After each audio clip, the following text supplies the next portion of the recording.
Tur nekas vēl, man liekas, galvā nav. Es tā no personīgās pieredzes stāstu. Jā. Tev tie give a fuck iet uz beigām. Kā tur bija tur tas... Fucks to give, jā. Fucks to give, jā. Tā jaunībā baigi daudz tur par visu tur satraucies. Beigās jau tā viņi beidzās. Arī es skatos,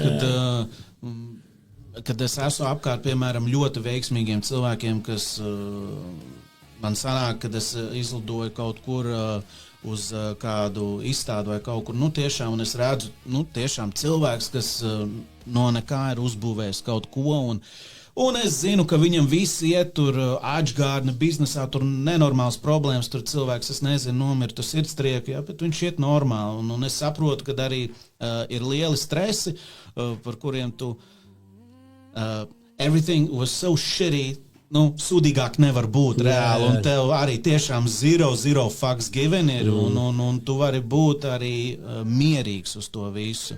Un tā ir, man liekas, profesionalitāte un tāds līmenis, ko tu sasniedz arī ne tikai ar gadiem, bet arī ar dzīves pieredzi. Un